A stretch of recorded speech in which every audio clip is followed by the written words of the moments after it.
नमस्कार जी दोस्तों, ये बहुत संक्षिप्त इतिहास में आज से भूमिहार जाति के एक संक्षिप्त इतिहास के बारे में बात करूंगा। भूमिहार जाति का इतिहास कहा जाता है कि भूमिहार समाज अर्थात जो है भूमि पर पूर्ण रूप से आश्रित और जो है महत्वाकांक्षा की कोई कमी नहीं जिसके पास है वही वास्तव में भूमिहार है। तो भूमिहार जाति की उत्पत्ति भगवान परशुराम जी से माना जाता है, जिन्होंने एक क्षत्रिय को 21 बार जो है वो विनाश किया और फिर जो है एक नए व्यवस्था का आरंभ किया, जिसके अंदर जो है वो कोई भी अत्याचार नहीं था, कोई भी दुराचार नहीं था, कोई प्रकार का भेदभाव नहीं था। ये सभी जो है भूमिहार का कंसेप्ट है। सो भूमिहार का अधिकतर जो मैं भी जो बात करता हूँ सभी के लिए, सब धर्म संभाव, सब जाति संभाव बेसिकली, तो सब जाति संभाव जो छोटे बड़े जो भी हैं सब एक होकर जो है देश की प्रगति उन्नति में काम जो करते हैं। तो वास्तव में ये कहीं ना कहीं भगवान परशुराम जी का ही जो है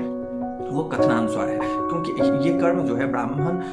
का जो कंसेप्ट है, ब्राह्मणिज्म जो कंसेप्ट था उसमें थोड़ा सा था डिफरेंस, क्योंकि उनका मानना था कि ये छोटा है ये बड़ा है तो दिस है डैट है, बहुत सारे जो है अलग अलग तरीके से डिस्क्रिमिनेशन भी कई आधार पर था। लेकिन ये वाला जो कंसेप्ट जो मैं या तमाम तरह के यूट्यूबर जो आज यूज कर रहे हैं सबको महान बताते हैं, सबको जो है आदर और स्वाभिमान से जोड़ते हैं, तो ये कहीं ना कहीं भूमिहार का कंसेप्ट ही है।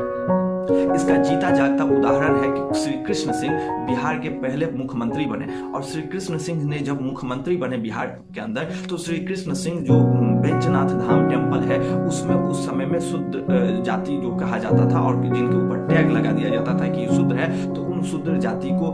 मंदिर में नहीं घुसने दिया जाता था। जब श्री कृष्ण सिंह सत्ता में आए तो उन्होंने जो है इस चीज को पूरी तरीके से निरस्त कर दिया, अर्थात जो कहा कि नहीं, भगवान ईश्वर पे सबका अधिकार है, ईश्वर का चरण छूने चरण स्पर्श करने का सबका अधिकार है, किसी जाति या मजहब से नहीं है इसका संबंध कोई नहीं। ये एक आइडियल सोच होता है, ये जो है एक ग्लोबल विचारधारा होता है, यही हिंदुज्म है। वास्तव में हिंदुज्म यही है। हिंदुज्म कोई कट्टर धर्म नहीं है जो आप कहेंगे कि इसको जो है आप जाने दो मंदिर में, इसको बंद कर दो, ये सब नहीं है। ये कुछ खास वर्ग के द्वारा जो प्रोपेगेंडा करने वाले ऐसे कुछ लोग होते हैं, वो बहुत मतलब वर्ण व्यवस्था के अंदर जो है जातिवाद को घुसा देते हैं और तभी समस्या उत्पन्न हो जाता है।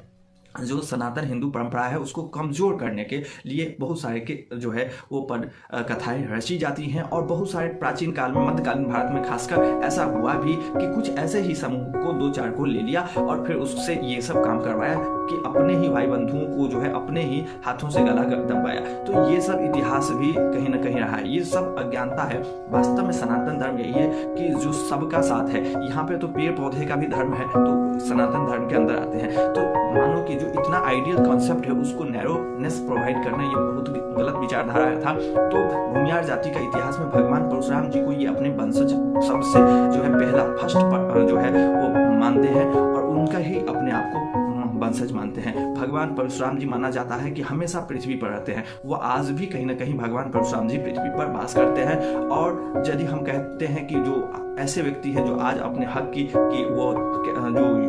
लड़ाई लड़ते हैं, जो कहना चाहते हैं कि मैं वास्तव में जिनको मध्यकालीन भारत में शूद्र का टैग लगा दिया गया लेकिन वो शूद्र नहीं है, तो जो आज लड़ाई लड़ते हैं इन सब के लिए भूमिहार आदर्श समाज हो सकता है, क्योंकि इसने पहले ही लड़के वो स्थान प्राप्त कर लिया। ब्राह्मण कहते थे कि जो मैं ब्राह्मण हूँ, आज जो है वास्तव में भूमिहार ब्राह्मण कहीं पर भी किसी भी एंगल से आप देखें तो भूमिहार ब्राह्मण का योग्यता के आधार पे, शिक्षा के आधार पे, समावेश के आधार पे, या आपको इतिहासकार पढ़े लिखे के एजुकेशन के आधार पे, यदि सामाजिक विचार हो उसके आधार पे, राजनीति के आधार पे, कोई भी चीजों में ब्राह्मण समाज से जो है भूमिहार समाज आज पीछे नहीं है। इन्होंने वो चीज कर दिया और यही भगवान परशुराम जी का कंसेप्ट था कि सबका जो है साथ और सबका विकास। जो मोदी जी आज जिस आइडियल को फॉलो करते हैं वो भी कहीं ना कहीं पर परशुराम जी से ही जुड़ता हुआ दिख रहा है। सो आई होप कि आप लोग भूमिहार समाज के ये संक्षिप्त इतिहास जान पाए होंगे। तो दोस्तों, चैनल पर नए होंगे तो चैनल को लाइक और एक सब्सक्राइब जरूर कीजिएगा यदि आप भूमिहार समाज से हैं। तो मिलते हैं आगे, तब तक के लिए जय हिंद, जय भारत।